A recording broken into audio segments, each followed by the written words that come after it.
The group that produces this is the Natural Health Enthusiast Group.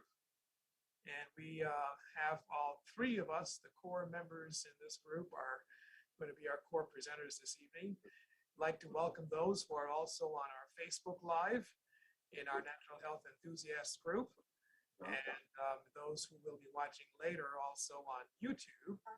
Just want to be sure that we recognize you and we thank you for attending, and we really appreciate the consistent attendance that many of you have. We are today just wanting to have a clear disclaimer that nothing that we say here is to be taken as medical advice. Very important that you consult with a physician or qualified practitioner in the medical field with any decisions that you may want to make regarding your health and decisions like that. We also want you to remember that you can stay connected with us. We have the opportunity here to stay connected. I keep doing that, so let me see if I can get this. Here we go. I'm going to put this link in the chat window, and I'll explain what that is about. Just a moment. Here we go. And I'm going to do that. So send that to everybody. Very nice. Okay, so this is a link in the chat window. And the reason for this link is that you may want to keep in touch with us during the month. Our next meetup after this one is going to be the 10th of September. And so that's a whole month in between, right? And because of that, we want to know if you have a question. There are a number of ways to be in touch. First of all, our Facebook group. That is a link provided on this page. If you click on the link that I just put in the chat window, it will give you the opportunity to get all of these links so that you can, in fact, keep in touch. Our Facebook group has all of the presentations that we do archived, so you can quickly and easily go there. Our Natural Health Meetup is a site where you can register and become familiar with the topics that we share each month. And then for those of you who are interested in prayer, please be sure that as a church community, we have a team of people that pray each week. And if you have a request, please be very comfortable in sending your request in. You can even make it anonymously if you wish. And if any of you are interested in private health coaching, there's a link here provided for you, just so that you can ask some questions and get some answers and some direction as to how to improve your health. We have a tremendous opportunity through this outreach, to make it known that we have a creator that is so awesome at putting the human body together. I cannot imagine how anyone could really conceive that there wasn't a designer, a master designer behind all of nature, but then the human body is so wonderfully made. And we want to take just a moment to offer a word of prayer before we continue with our session this evening. So let's bow our heads together. Dear Father, we're just incredibly thankful that we have an opportunity for us to get together and to share, to learn from each other, and make this an interactive discussion. We have the opportunity to learn more about our bodies and how to take care of them, so that your efficiencies that you've built into our bodies and through nature, that we can optimize them. We can give you the praise and the honor and the glory. We want to thank you for all that are attending here and those who will watch these editions afterwards. Please bless them, and may each person here not only seek, but to experience a healthier tomorrow than they are today. And this we pray in Jesus' name. Amen. So, good evening.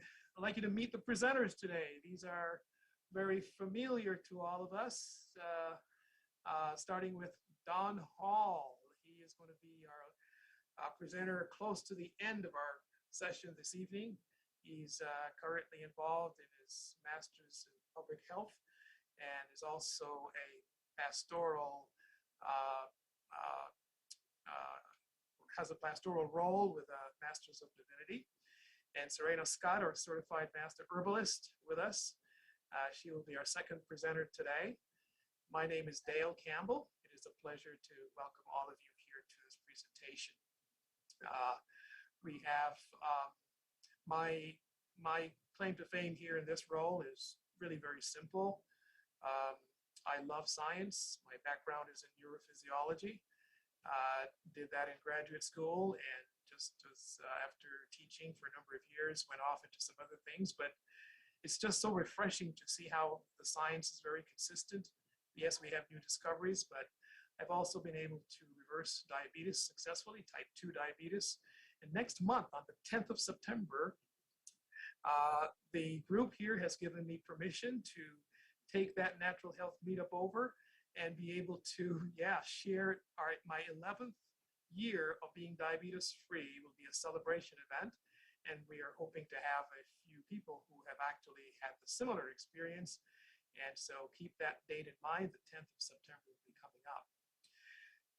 Our presenters today are presenting on the topic sleep, how to get the best of it. Well, because we're a natural health meetup and we're natural health enthusiasts, we are definitely not interested in anything but natural. And so it's going to be done naturally in the most natural way possible. And it's just really interesting that all of nature takes a rest. And I remember very distinctly, I can't remember how long ago exactly it was, but I was a bit younger, but I remember wishing I never had to sleep because I just wanted to keep going and going. And I wasn't a kid. I was easily in my 30s. I just thought it was a waste of time to have to go to sleep. But as we prepared for this presentation and we were revisiting all the ways that the human body works, it's just really amazing that sleep is such an important part of a healthy lifestyle. And so there is a difference between sleep and rest. And I want to just make that distinction here for our group this evening, because I realize that when we're sleeping, sometimes we wake up tired, we don't feel rested, and there's something else going on in there. And so the two things really go together. And I like the quote here from Creation Health that says, rest involves your whole being, not just your body. And it's really interesting because sleep is designed to help us find a time to get rest. There are ways to rest and to relax during the course of a day, but sleep is when we're actually disconnected consciously. And so that is a time that the body is seeking rest from all the activities, all the mental activities, all of the many of the functions of the organs of the brain, such as the brain and other organs of the body, which Ms. Serena will talk about a little bit later, give us an opportunity to rest. And so rest is the cessation of activity. Sleep is when we disconnect. And you will also notice that when we want to optimize our rest, it's a good thing to take a silent gratitude minute. I think Sally will really love this one. She's been one of those people in my life that really talks about, personalities and personality types and how it's some people just need to take a break, and everybody needs to take a break, right? Take a silent gratitude minute. It just really makes a huge difference. I want to point out a key word in here, though, because the author, again, coming from Creation Health, self-talk is a really important part of getting rest. Because if we are concerned about life, we have anxieties, etc., in our lives, and we keep talking about them and rehearsing them. I have a friend that every single conversation is about all of the negative things going on in her life. And I want to tell you that she does not sleep well, and she is constantly sick. And that self-talk is a really important piece of this. So if you are just not sleeping well, not getting the full quality rest during your sleep, please know that we have a real opportunity here to change the way we think. And I want you to walk away knowing that you can change how you think. You can change the way you see the world. You can change your worldview. And if those things are causing you any problems regarding sleep, please know that that is a strong possibility.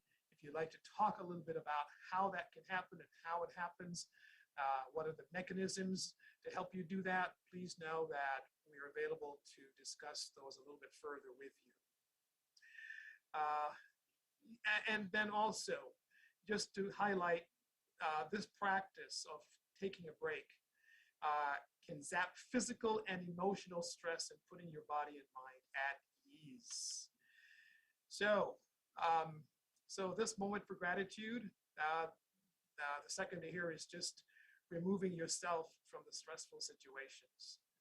And you can do some deep breathing exercises, mindful meditation, listening to relaxing meditative music. Sometimes in the middle of a day, just take a break, take time out. If it's a lunch break, if it's a, if you're on the Zoom calls every day, put some music in the background, and when there's a lull, you can just tune into that and get periodic calming moments.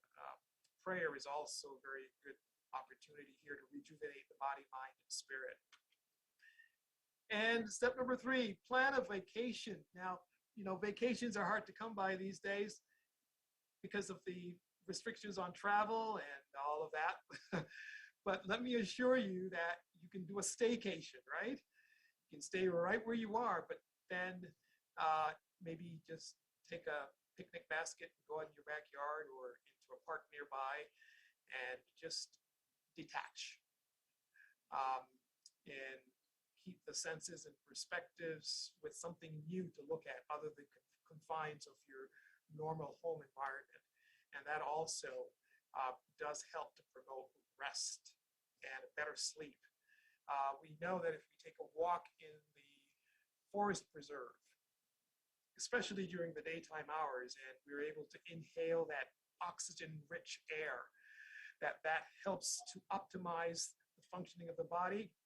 There's a lot less physiological stress because of the oxygenation, and that alone is going to be very helpful for us to sleep better at night.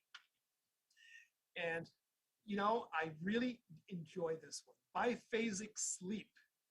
It's otherwise known as the siesta, very popular in Spain and other cultures. I have really grown to enjoy this little siesta in an afternoon.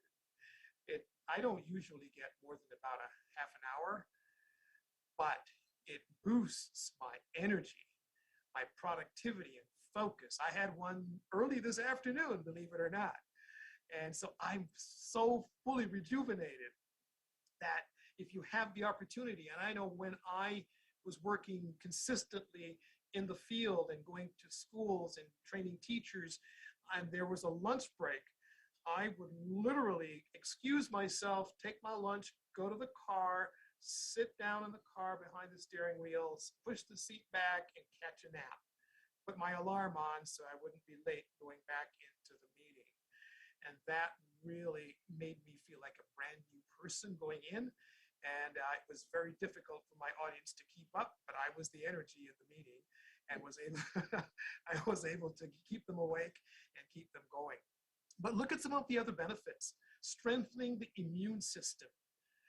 Wow, even just taking a short nap, 15, 20 minutes, and not everybody can do this, but if you can, it is just such a great boost. And knowing that the immune system is enhanced as a result of this, please keep that, including in the decrease of heart disease. So keep these ideas in mind. Take a short nap if you can. Set your alarms, put some nice music, and take a nap if that's at all possible. And Ms. Serena is going to talk quite a bit more about this one, but just instead of caffeine, how about a healthy smoothie, a nutrition-packed smoothie, or some extra water? And I want to really emphasize hydration. I know just a month or two ago we talked about hydration, but please know that when your body is sufficiently hydrated, a lot of the sleepiness and the tiredness will disappear. Part of the reason, just so you understand that, when the blood is filled with water, it's a little bit thinner. And so the ability of the nutrients to get into the cell and the toxins to get out of the cell into the blood, to be carried away, the water significantly helps with that. And within a matter of 15 to 20 minutes, you can actually feel the difference if your body was not hydrated and you hydrated just when you feel a little bit sluggish in the afternoon. This can improve your mental alertness and energy levels. Now, I did promise in our outline that we would touch on sleep deprivation and obesity, and I'm just bringing this research up. It's actually a publication found in PubMed. The journal is called The Current Opinion in Clinical Nutrition and Metabolic Care. And look at this. 50 epidemiological studies all around the world have found that there is a very, very strong correlation between lack of sleep and obesity in adults and children. The majority found that sleep less than 6 hours per night increased an obesity risk significantly. They did a meta-analysis of 18 studies, 509 adults, just found out that there's a 50% increase chance that they will be gaining weight if they have less than 5 hours sleep. And for every hour they add of sleep, it reduced their body mass index by 0.35 kilograms per square meter. So if they add 6 hours and then they went to 7 hours, you could actually see them losing weight through these studies. So keep this in mind if you're helping someone that is challenged with being overweight. Please remind them that this is one of those things. If they're having any problems with proper balanced sleep, that this is something that should be addressed in their future care. So what does this sleep thing really look like? What is the cycle? And I'm going to go 3 levels deep into this just so that you will have a better understanding.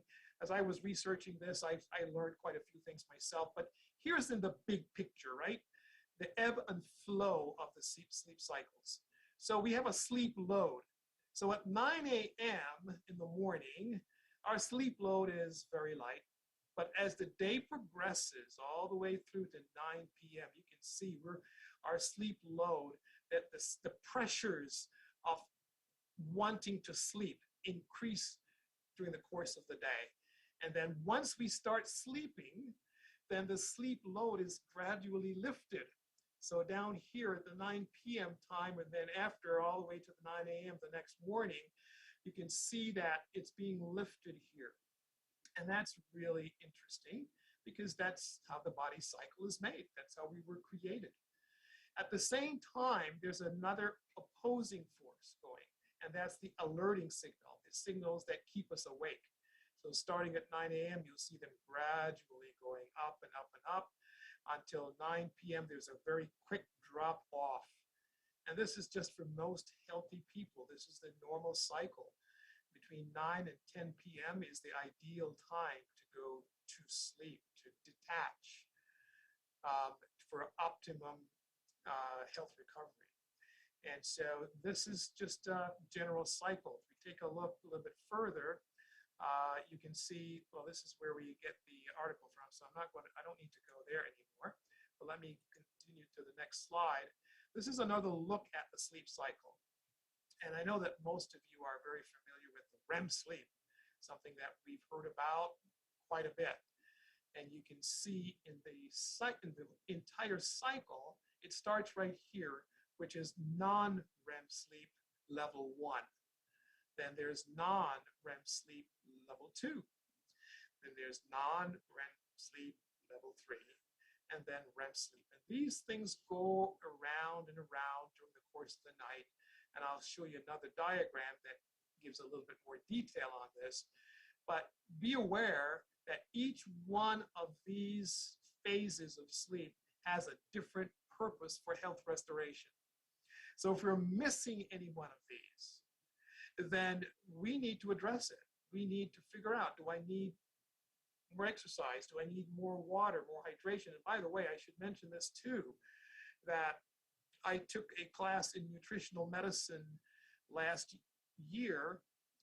It's actually a cellular health class. And believe it or not, what I learned was that if your body is not properly hydrated at night, you will not sleep optimally. And since that time, I have begun drinking 2 to 3 quarts of water per day. I think we talked about this the last time we did hydration. But my sleep has significantly improved during the night. And when I awaken, significantly more rested. So please know that we have hydration as a key component for this as well. All right, so here we continue. And here's some more detail. So just before you go off to sleep, there's relaxed wakefulness. And so you can see the alpha waves. These are using an EEG, electroencephalograph. And you will see that we have alpha waves and really relaxed state here. And then down here, stage 1 of non-REM sleep. Theta waves, yeah, 1 to 5 minutes. That just kind of gives us that disconnection time. Easy to reawaken. Somebody touches you or says something to you, you can be quickly taken out of this stage, the N1 sleep. Then we move over here to stage N2. And we have some sleep spindles in here. And you see how these little spikes are going up and down, and that happens ever so often during the stage 2. And that is the time, those sleep spindles is when we're actually going through, the scientists tell us, memory consolidation. It's when all the things that we have experienced in the course of a day get logged and categorized as important, not important, and where they become consolidated into our long-term memory. And so the sleep spindles. Here's a really interesting stat. You see the K complex over here. Have you ever been going off to sleep and you actually hear someone's voice say something and you actually know that the person said it, but you don't really respond because you're sleeping? Very often, that's the K complex. That's this whole thing. And if somebody whispers something to you at this point in time during the stage N2, you will likely be able to hear them, understand them, but won't be able to respond right away. You might recall it later, but it will start an entire thought process in your mind about that topic that the person whispered. And so it is kind of interesting that this particular phase lasts anywhere from 10 to 25 minutes, depending on your age and, of course, other conditions that relate to your health. Then we go to stage 3. This is now the deep sleep one. This is where we have the delta waves, and these larger, deeper delta waves really are about cognitive enhancement, both for memory and for learning. I remember when I was in graduate school, I remember Peter Trepper was his name. He was one of the gentlemen that we studied together a lot. He taught me a lot of things about construction, and we would study together right after we'd work, and then we'd make sure, go get a nap before you go for the exam. Why? Because we knew even back then, almost 40 years ago, that sleep helps to reinforce the learning that you experienced and keep the memory more active and more alert and more accurate. And many people who did not get that sleep after study. So even if we were studying, I'd say 4 till 6 in the morning, even though we had to get up at 7:30, we would still try to get just a few minutes of sleep just prior to going for the exam. And that really helped a lot. So 20 to 40 minutes is the average time for stage 3, or the deep sleep. As you get older, you have less of this deep sleep. It seems to drop off at the age of about 65. All right, that deep sleep just doesn't seem to be there anymore, and at the same levels. And so it's a different kind of sleep. We do more of the stage N2, and that's just part of the aging process. Now we come to the REM sleep. This is the time when we know that we are dreaming. We don't always remember our dreams, but for the most part, they tell us that we dream every night. And this is the rapid eye movements time, lasting approximately 10 to 20 minutes. And this is, of course, now where our body is so weakened, our muscle control is just definitely not there. Otherwise, we would actually act out our dream. We would run if we were running. We would be whacking somebody with something, or we would be experiencing the thing and we'd be moving around. I would imagine that there are issues for some people who actually get up and walk around in their sleep. So keep that in mind, that REM sleep is a part of that time when a lot of the construction and the healing is also occurring. All right, so that's a lower level, right, into the sleep cycle. Now we're going to take a look at a summary of all of that. And this is known as sleep architecture. Kind of looks like a skyline, doesn't it? Kind of looks like a skyline. And you will notice here that we have the REM, then we have N1, N2, N3. And here we have also then the different pieces. Now, if you look at this, you will notice that it's a little bit of N1, a little bit of N2, and about maybe 30 minutes or so for N3. And then we get some REM sleep up here. And then it goes back into, so we skip N1, go right down to N2, and then N3. And this up and down cycle occurs 4 to 5 times every night. And so the rapid eye movements occur 4 to 5 times each night. Same thing happens with our N1 and N2 and our N3. And so this cyclical occurrence happens over and over again. And so we really have an opportunity to see how important this is, that we get the full duration, the continuity of our sleep. Now, I must tell you, when I hydrate at night, just before going to bed, I do awaken quite often to use the bathroom. And that's normal. But if you move your hydration earlier in the day, and so your body's hydrated, you don't need to hydrate just before going to sleep. And so that gives you a better opportunity to sleep through the night without having to get up. However, but take a look at the number of hours here. And this is for a young adult, a healthy young adult. So we're starting at 0, and it's 7 to 7.5 hours. That's the optimum sleep time for a healthy young adult. All right, now, if you think about that, going to bed at 10 o'clock at night, it's okay to wake up at 5:30 naturally. That's about 7.5 hours. If you went to bed at 9 o'clock, getting up at 4:30 a.m. would be absolutely just fine. And these are called the hours of power.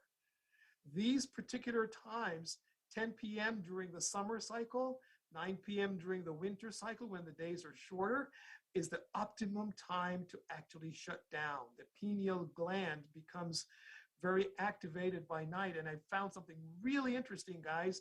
People who do not have their sight, who are completely unsighted, blind, if you will, their bodies, the pineal gland, responds in the same way to light changes as a person who has their sight. So it is not the light coming in through the eyes, all right? It's just light anywhere. So if you have, and again, we're going to be talking about the lifestyle scenarios that prevent us from getting good rest during our sleep, but this is the ideal time for most healthy people to get their best rest during sleep. And there are going to be some other things that we'll share with you with Ms. Serena and Brother Don.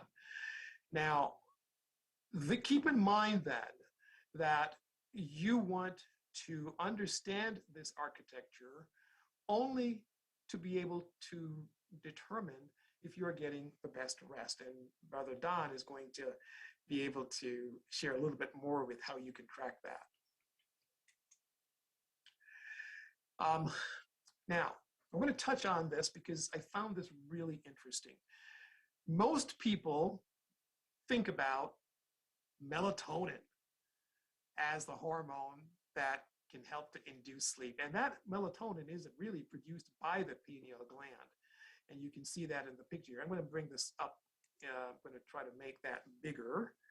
Let's see if I can do that.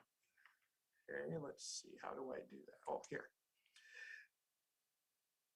All right, so we're going to scroll down to that so you can see that. I can make it a little bit bigger than it is on the slide for you. So these are hormones that are released during sleep. But you're going to see a lot of other things other than melatonin here. So this is a growth hormone, and this is produced in the pituitary gland, and that's essential for growth and tissue repair. It is released during sleep. So if you're not sleeping enough, guess what? Your tissues aren't going to get repaired adequately. Antidiuretic hormone is also produced by the pituitary gland, and this level increases during sleep to help you stay asleep so you won't urinate as often during the night. And this is a special hormone that is produced to help with that. Now comes melatonin, produced by the pineal gland of the brain. And as I said earlier, it's released as soon as the darkness comes around. And many of us get sleepy, but we've got to watch the news, or we've got to finish an assignment, or we have this other thing that's going on, or we get a phone call and it goes into the wee hours of the morning. But it's a signal that we should be going to sleep. Because the tissue repair is optimized. And then oxytocin, one of the childbirth hormone that helps to create contractions in the uterus, but levels peak after 5 hours of sleep also in all of us as humans, and this may influence the content of our dreams. And then prolactin, over 300 functions in the body produced by the pituitary gland, and these all are higher during sleep than any time during the day, and has to do with immune system regulation and metabolism. So therein comes the obesity issue, because our metabolism is enhanced because of the production of these. If we're not sleeping sufficiently or adequately, then we have that. I'm going to scroll on down here instead of going back to the PowerPoint, just so that you will see that there are other hormones besides those. Cortisol, of course, is the one that we always hear about because that's produced by the adrenal glands, and that's peaks just before we get awake to make us feel hungry and alert. And well, hydration also helps with that. And so if your body is properly hydrated, this happens very easily, comfortably, and you actually do feel quite alert when you wake up. Leptin also is becoming very popular in the research. You'll see a lot of emails and a lot of information circulating about leptin. This is produced by the fat cells, and during sleep, it just helps us to inhibit hunger. And some people are using leptin now as a supplement to help to reduce the appetite. But here we go. We've seen that we have tremendous series of things going on in our bodies. And so I know Miss Serena is going to be talking a little bit more about serotonin and epithalamin and the arginine vasotosin. Those are some others. And just to revisit the hours of sleep, when the pineal gland does indeed do its best work in getting us to sleep and getting all the other mechanisms in the body to shut down these hormones then come into play to really make that happen. So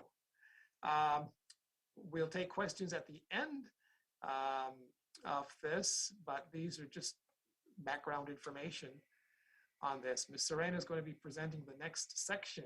Are you there, Miss Serena? Yes, I am. Okay, Can you very hear me? good. Okay. Yes, I can hear you just fine. So Okay. I'll share the slides for you and just go ahead and share with us what we should know. Okay, thank you. So it's very interesting everything that's involved in sleeping, right? Yeah. So we all know the importance of proper rest and sleep and the benefit that we can receive as a result. So we want to avoid anything or habits that will inhibit us having a good night's sleep or rest. So we're going to discuss a little bit about those harmful habits. So the first one we want to talk about is worry. I know that we are all familiar with that word. We all know what that can do. And we all worry at some point in time.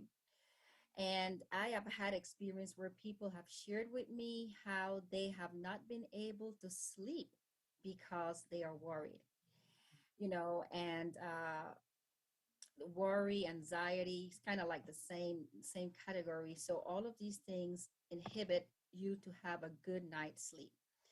And in medicine, the body's response to physical and mental and emotional pressure causes some chemical changes in the body. So when we are worrying, it causes the brain to release stress hormones. Mm. And so, like if you're in a state of worry or you're feeling anxious or stressed, the brain floods the nervous system with hormones and chemicals that are designed to help you respond to those emotions. Mm. So, like adrenaline and cortisol are two examples of those hormones.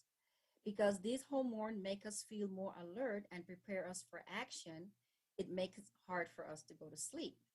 So during periods of worry and long-lasting stress, the adrenal glands produce these hormones such as cortisone and cortisol, and they stop us from actually getting the rest that we need. So there have been studies done with people that suffer with insomnia, and they have seen that these hormones are much higher in those people that cannot sleep. So worrying really doesn't solve anything, but instead it deprives us from a good night's sleep. Mm. And our creator, the one that created us, told us in his word that we should not be anxious about anything, but in every situation we should pray. He also told us that we should not worry because he knows that these things are not good for us. So try to remove worry out of your life in order to enjoy better sleep.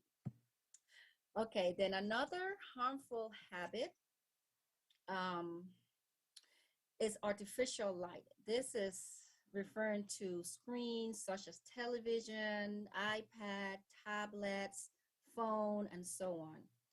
So artificial light really has a great impact on our sleep. And this is because your circadian rhythm and light are very much connected. When your eyes perceive light, they send a message to your brain. Then, depending on the strength of the perceived light, your brain interprets what time of day it is, and it updates internal biological processes. So when the only light you are exposed to is natural, this system works well. You feel awake and tired in sync with the rising and setting of the sun. But realistically speaking, we live in a world where our eyes are exposed to artificial light at all hours of the day, Hmm. from the fluorescent lights from the office to the beaming blue lights of our smartphones. So when we are exposed to artificial light for extended period of time, or let's say the light is particularly strong, then it can disrupt your circadian rhythm, especially when the exposure occurs at night. So for many people, this will manifest as feeling wide awake late at night, then fueled by hours of scrolling on social media or watching TV. And even short bursts of exposure to artificial light can cause difficulty falling and staying asleep. So we already said that this disrupt the circadian rhythm. And then when there are chronic disruptions of the circadian rhythm, it can lead to other health problems beyond sleep. Hmm. We can have problems with obesity, mental health disorders, and other related health issues. But let's say that you manage to fall asleep with the artificial light. Once you fall asleep, it can still impact how restful your sleep is. It can disrupt the transition between the stages of sleep. Another negative effect is that these the blue light that these electronic emit is that it trigger the brain to stop making melatonin. Hmm. And as Michael mentioned earlier, melatonin is one of the sleep hormones that we need. So because the brain is perceiving light instead of darkness, so the brain assumes that it's still daytime. So it kind of confuses the brain a little, because then it assumes it's still daytime, and then it inhibits the melatonin production, causing us to feel awake even when it is time to sleep. Now, melatonin is one of the sleep hormones that the pineal gland releases, and melatonin is the hormone that is responsible for fixing, restoring, renewing, and rejuvenating the body while you're asleep. So you definitely don't want your brain to stop making that. So we need to do away with the artificial lights when it's time to go to bed. Okay. Well, we lost you.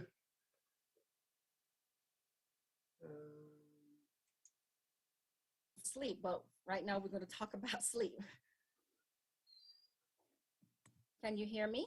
Yes, we can hear you now. Yes. Okay, because it said here that my internet we were having a lot of thunderstorm where I am. Okay, sure. Okay, instead of my internet was interrupted. I'm glad I'm still here. Okay, so alcohol, we know that is bad for you, but it definitely affects for sleep. What alcohol does, it depresses the central nervous system, which affects sleep in a variety of ways. So it is often believed that alcohol promotes sleep and is also considered a sedative. But overall, it disturbs the sleep cycle and it worsens certain sleep problems. And it consequently creates negative repercussions during waking periods. So alcohol disrupts certain hormonal functions, like for instance, the human growth hormone, which is secreted by the pituitary gland. Studies have showed that people that drink alcohol before sleeping, the growth hormone decreases. And it also has been observed that the more someone drinks, the less growth hormone is secreted. Okay, so alcohol also disrupts breathing during sleep by relaxing the throat muscles. So some people have a sleeping disorder called sleep apnea. So where they stop breathing for short periods of time. So alcohol will actually make that situation worse. Hmm. And then it also reduces the brain's ability to wake and detect a lack of oxygen in the body. So this can lead to longer and more frequent breathing pauses. Also, alcohol produces a 41% reduction in the output of the sleeping hormones, like melatonin, serotonin, and the other hormones that help us to sleep. So if we really want to have a good rest, then we don't want to consume any alcohol or any stimulants that will reduce the output of these hormones that will help us to go to bed. Interesting. Okay, then another habit or substance that is harmful when we go to sleep is caffeine. That's another substance that interferes negatively with sleep. Caffeine cuts in half the output of the hormones that help us to sleep, and it does it for 6 hours. Mm. So, how does this correlate with sleep? Well, inside the brain, caffeine blocks adenosine receptors. Adenosine is a sleep promoting chemical that is produced in the brain during our waking hours. So, normally, adenosine builds up in the brain the longer we are awake. So, the more it builds up, the sleepier we become. But because caffeine blocks this process, then we remain alert and vigilant. So, caffeine also greatly reduces the time of slow wave sleep. This is the stage of deep, restful sleep that leaves us feeling refreshed and alert in the morning. So, caffeine greatly reduces that. So, that's why sometimes we might wake up in the morning and we still don't feel rested. There was a study done, and this study examined the effects of caffeine intake at different hours before bedtime. So they did a 0, 3, and 6 hours before bedtime and found that even caffeine consumed 6 hours before bed could reduce sleep time by 1 hour. Mm. In addition, study participants reported sleeping problems when they consumed caffeine 0 to 3 hours before bed, but they did not realize that their sleep was also disrupted when consuming caffeine 6 hours before bed. So, caffeine alters the overall nightly distribution of sleep among the different stages. So, if you want to have a good sleep, you should remove caffeine and all stimulating beverage right before 6 hours or more. Actually, it should be more than 6 hours before going to bed. Okay, and then another harmful habit that disrupt your sleep is eating before going to bed. And that was something that I used to do before. But eating before going to bed. So when you eat right before you go to bed, you're not giving the digestive system the adequate time to rest. So the digestion continues while you are asleep. Our internal organs are constantly using energy because they are working, they are repairing, and they're just doing general maintenance for the body throughout the day. So, just like how we need to take a break, we need to take a rest, so do our internal organs too. So, when you take a break from food at least 4 to 5 hours before going to bed is very beneficial because you're giving your internal organs rest also. There are 6 major activities that goes on in digestion, and it takes more than a couple of hours for the body to complete those activities. So imagine you're going to sleep, but then your body is working for 3, 4, 5 hours using energy while you are sleeping. Mm. Our organs are not resting. Okay, I remember those evenings when I had to choose what to do. I had to choose between eating or sleeping. There were many nights I will come home tired and hungry. And I had to choose whether I eat and stay up, or I could eat and then go to bed, Mm. or just go to bed hungry. Mm. Well, after learning a lot about how my organs are going to be working while I'm sleeping, I thought it wasn't fair for my kidneys and my other organs. I said I choose to go to bed hungry. And back in my head, I knew that I wasn't going to die through the night because I didn't eat anything. And I also knew that my organs will also get a chance to rest. So I went to bed hungry and woke up feeling great in the morning.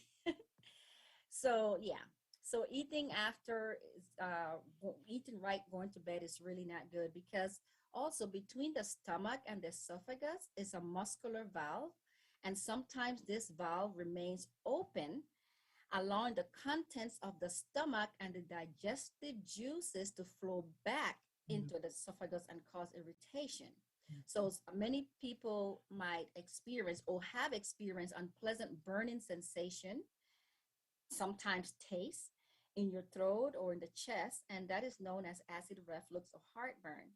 And this happens when you eat right before going to bed. And this actually disrupts your sleep. And this had happened to my husband many times.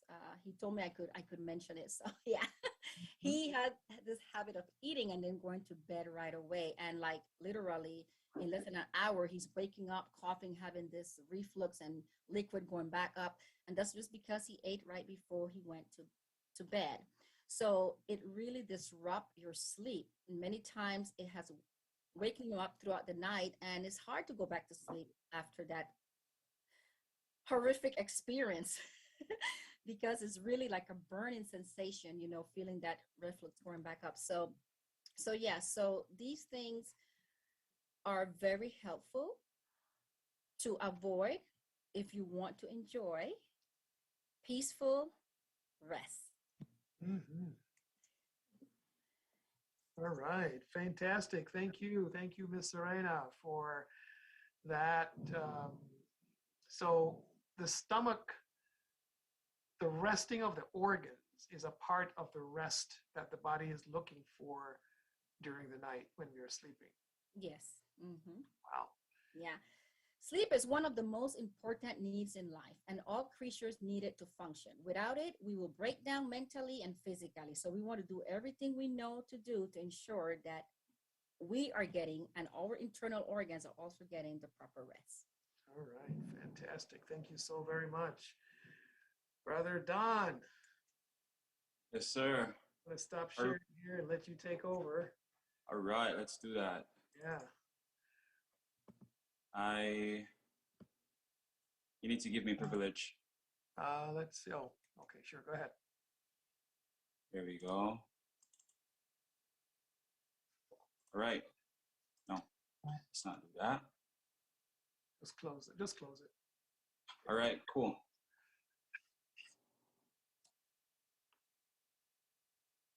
So yeah, I want to thank the very first two presenters for such an awesome job that they have done and really laying the foundation to tell us exactly how important sleep is. I know for me, like sleep is super important. I know since lately, as I get a little bit older, I realize that I need a little bit more sleep in order to feel awake and active and alert in the mornings when I wake up.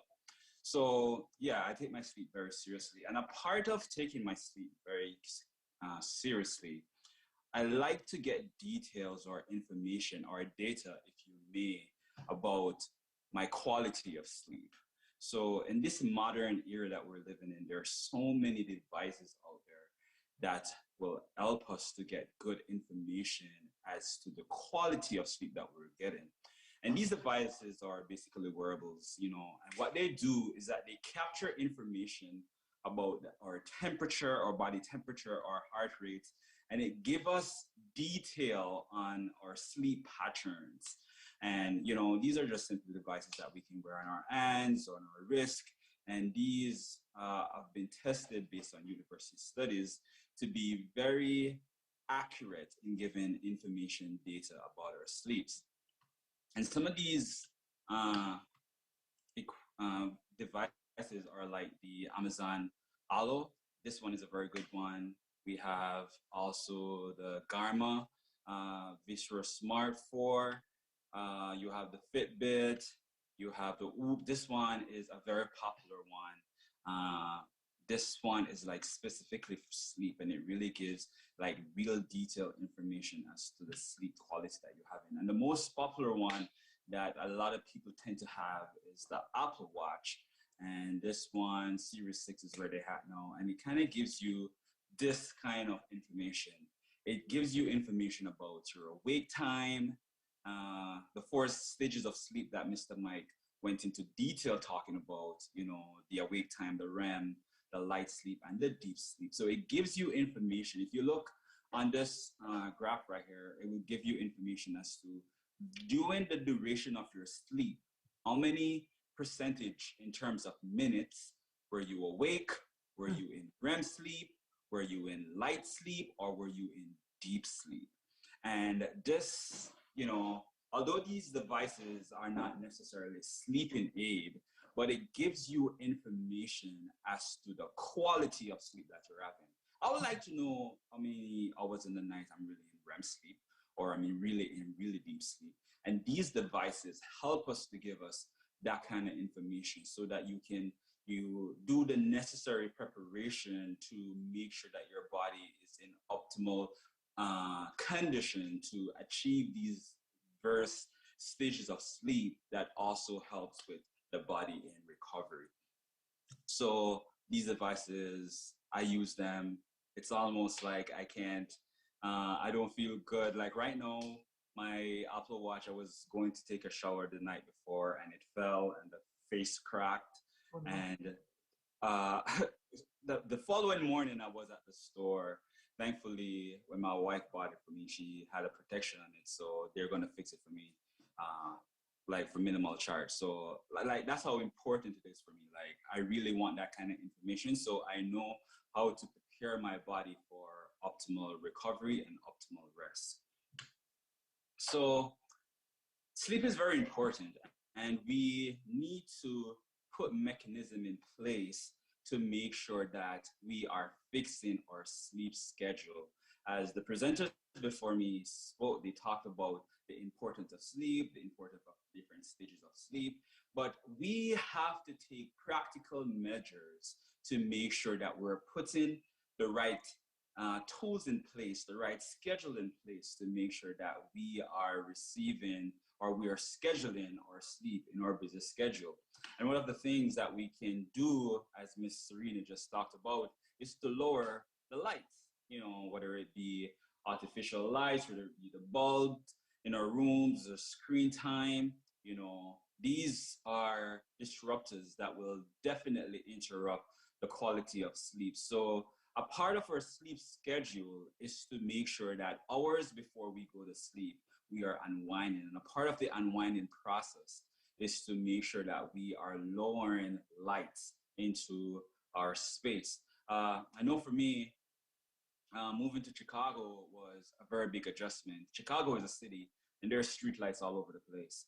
And right at my window, there's like a bunch of of street lights. And for days, I was trying to sleep, and I was wondering, like, why is it I can't fall asleep and stay asleep at night? And my wife, the beautiful and careful woman that she is, said, it must have been that the light is coming in and affecting your sleep. I was like, that makes sense. So we went ahead and we got the curtains, the blackout light curtains, and completely revolutionized my sleep. Completely made Chicago a livable place for me. Um, Second one is basically just setting a bed routine. Elder Mike just spoke about the 9 to 11 time in going to bed.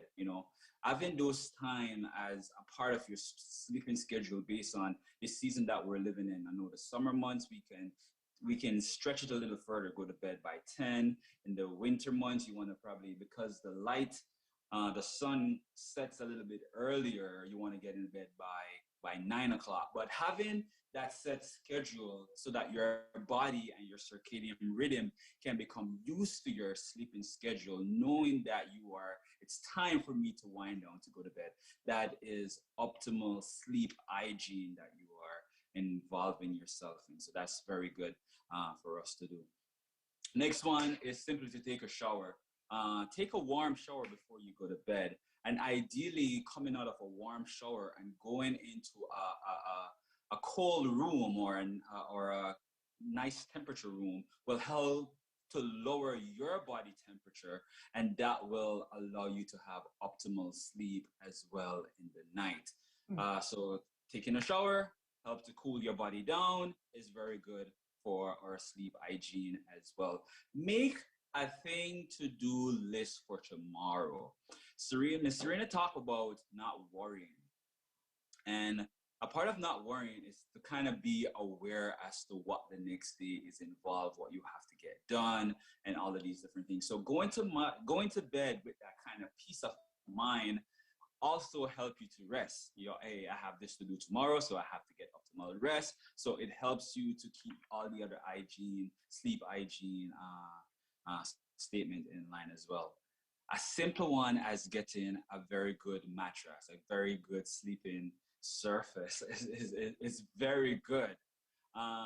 You know, you want to make sure that your mattress is comfortable. You know, in the market right now, there's so many different mattress. We're talking about the sleep number bed. You know, can control the firmness of the bed. You know, wife and husband can be very tricky.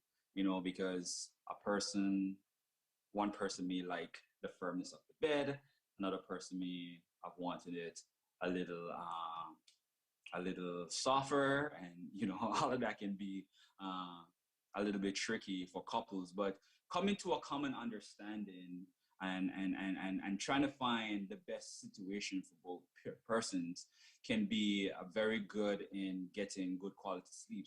So if that's something married couples need to work out and evaluate, I will advise you to do that and invest in a good quality bed. I remember, this is a personal story. My wife is going to get me for this one. I remember having been married, you know, that marriage struggle coming into your marriage. I took the bed that I had from college, from grad school, that is, into my first apartment with my wife. And tell me why. Every night our bed would collapse in the middle and both of us, you know, just meet in the middle of the bed. And we decided this is not going to work. So our first big purchase as a couple was to go to the store and we invest a good portion of our wedding gift into buying a good quality mattress. And to this date, I feel as if that's the best investment my wife and I has made so far since getting married. Investing in a good quality mattress, upgrading your mattress. It will change the quality of your sleep. You know, this one says getting out of bed. It kind of sound a little bit counter intuitive, but what this is basically if you're in bed and you're tossing and turning and you can't fall asleep, you know, that it may have been a situation where your body is not completely tired. You know, so getting out of the bed, probably doing a word puzzle or reading a book tends to do it. You know, sometimes we go in front of a book and the next thing you know, you fall right into deep sleep, you know. So getting out of bed, you know, kind of don't go in front of a screen or in front of artificial light, because that will just enhance your inability to fall asleep. But doing something that will kind of lower you and calm you down a little bit will aid you getting back into sleep.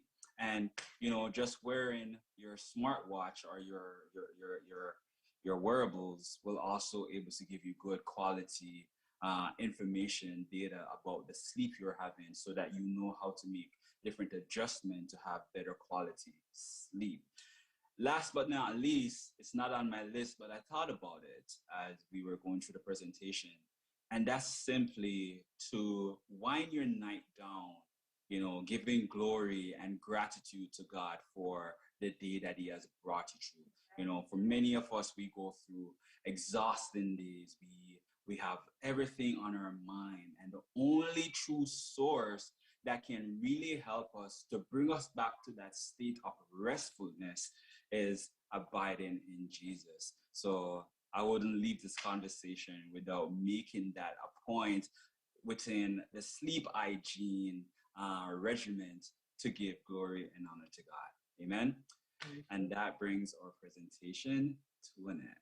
Any questions? Turn it back over to you, Mr. Mike. Yes, sir. Thank you so very much. That was an incredible analysis and exposition. Thank you so much.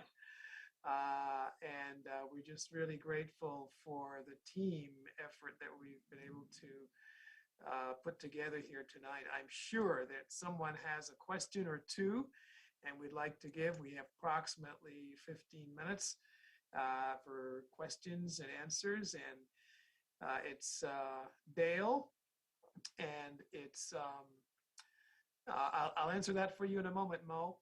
But it's Dale, Serena, and Don. Those are the three presenters. And if you have a question, just let us know if you recall who the presenter was. We're very happy to take any questions at this point. Um, so I noticed that Harrison, he's in Tennessee. Harrison, you asked a question about blackout curtains. I thought that was pretty cool that you highlight that.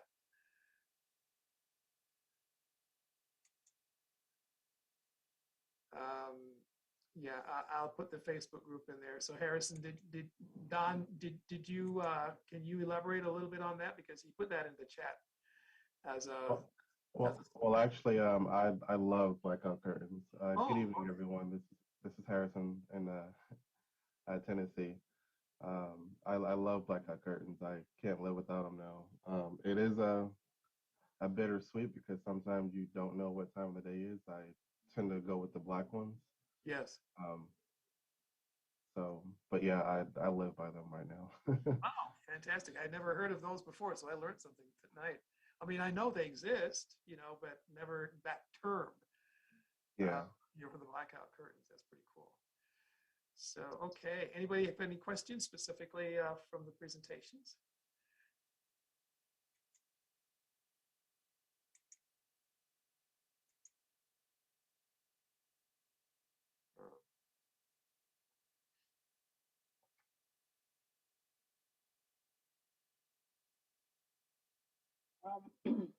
Mike, this is Rosita. Hey, Rosita, please, yeah, go ahead. I'm guilty of going to bed with the Kindle. Ah. But I've had a sleeping problem for as long as I can remember. Yeah. As a teenager, going up into my adult years.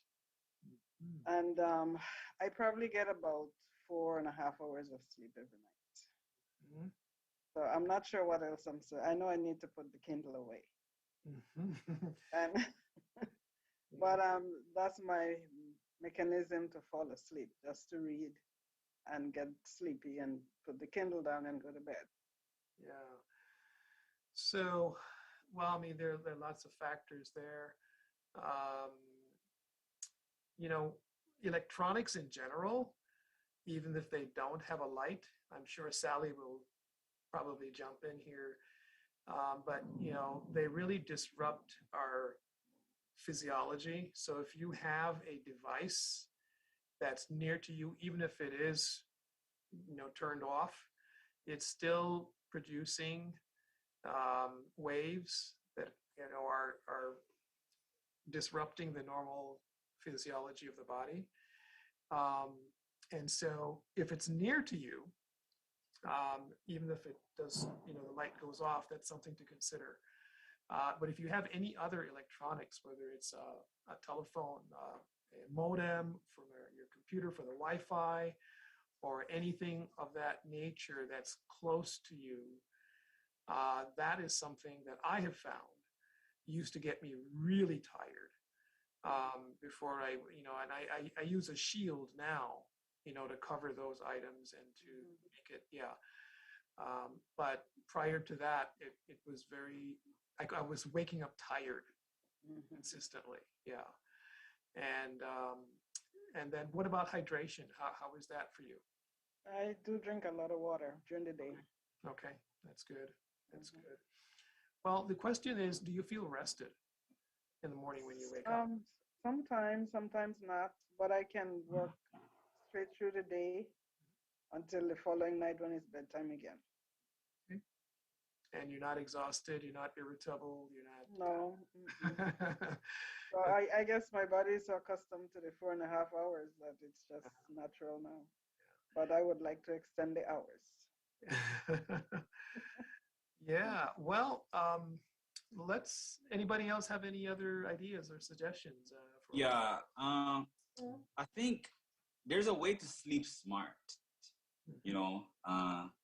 There's a big push within the entrepreneurial world, to sleep smart. And that is basically optimizing the hours. They say 2 to 3 hours before 12 is like doubling the sleep that you get. So if you probably go to bed 2 hours before 12, it feels like 4, and the hours after. So that helps with the repair time. So if you could fall asleep or try to unwind earlier, Mm-hmm. you know, if your time and your life right now allows that, just unwinding a little earlier. If you need to read Kindle, read it a little bit earlier, you know, and kind of kind of make you know a sleep schedule as you may, and knowing that an hour or two before that time you know, and this is something that you have to do intentionally. You know, a lot of people, we tend to try to if you may, fly blind. You know, no, you have to make a plan for all of this. You know, if you're trying to be in bed by 10, you know, try to put everything in place so that by 8:39 you are kind of unwinding. Because if you know you don't fall asleep that well, you know, you have to put all of those mechanisms in place to make sure that by 10 at least you are exhausted enough to fall asleep. So yeah, I believe that should help you. You know, that should help you. So would that make me sleep longer? So even if you don't sleep, okay, if you go to bed earlier and you're still waking up probably 3 o'clock in the morning, at least you went to sleep earlier. You understand? So because your circadian rhythm tend to wake you up at a particular time almost every morning, right? Yep. So at least if you go get to sleep a little bit earlier, yes, by default you get longer sleep. Okay. Thank you. And longer sleep, as Don was saying, may not be in the total number of hours, Mm-hmm. but more rest because of the hours before midnight. Yeah, Mm-hmm. right. So, but try that. And Barbara O'Neill was really telling a great story when we were going through material for this. And one of the things that she mentioned is that one lady in particular was upset that she was awakening at 3 o'clock in the morning. Mm-hmm. You know, and she said, well, I go to bed early, but then waking up at 3 o'clock in the morning, what am I supposed to do? And she was really upset. And that is a time, that is a time to read. That is a time. And then Fuchsia is jumping in here. She's saying that's a time to vacuum. and then you eventually your body just kind of feels like it wants to go back to sleep. That happened to me actually last night. I woke up, I went to bed pretty decently early, and 12:50 I was wide awake. It was before 1 o'clock. And I was a little bit upset because I wanted to go to at least 3, you know, because that's my very productive time from 3 till 5 or 6. But I got up, I did some work, and I went back to sleep just around 5, and that really worked out fairly well. But it was a little bit unusual for me to wake up that quickly after going to sleep. But definitely get something done. Like Don said, step number 6, get out of bed, do something. I think that's a really good strategy if you do wake up early, and do something that's not overly active, so that you can quickly reestablish the sleep feeling before the sun comes up. So hopefully that'll be helpful. Yeah. Thanks. Sure, you're welcome. Any other questions, please? We have just a few more minutes. This is Sally here. Can you hear me? Sorry, what was that? It's Sally here. Can you hear me? Hi, Sally. Yes, we can hear you, Sally. So good to hear your voice. I'm trying to share my screen, but oh, you want to share your screen? Well, you can't see me because I don't have my camera on. Okay, sure. I'm going to be giving you information on your Facebook page about the smartwatch, about the Halo, all those. Okay. Things. Sure. That becomes kind of addictive, and I have read a lot of bad things about them, so I want to just get that together and then put that on your Facebook page for people to at least consider. Sure. Yeah. So the smartwatches, they do produce EMFs, right? Yeah, and even with the Bluetooth connections and so on, so there is some consideration there.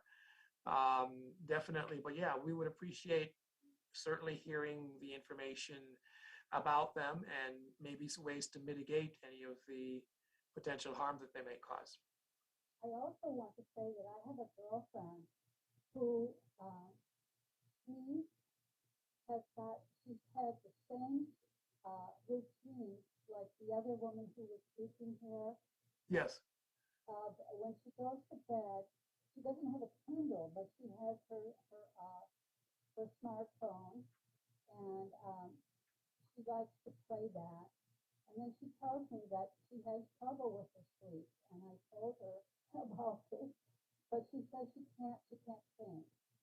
So, this is something that is very difficult. And so I guess people hit bottom, because I know I have not made changes usually until I hit a bottom. So it's very hard to just decide to do something different because we're so comfortable with it and we think it helps us. I'm going to say, I've had to hit bottom many times, and that's the real way that I can change. So good luck to everyone. Wow. Well, that's great. Well, thank you for sharing that. And feel free to add that information in on our Facebook page as well.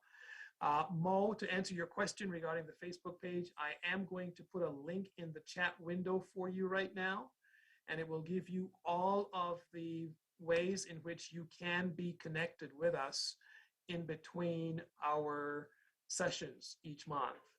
And so please grab that link from our chat window. It's a short link, bit.ly, stay connected with NHE. And that is the link that will give you a full page of all of the links, including our Facebook page, our Natural Health Meetup, and the other links that we mentioned earlier. So we have time, I think, for just one more question if we need that. If not, we are ready to announce our topic for next month. And I'm going to put the information, let me go ahead and share my screen for just a moment here. Bring this up. So this is our Stay Connected page. And okay. Is there a way to change your circadian rhythm is a question that just came in. And yes, there is.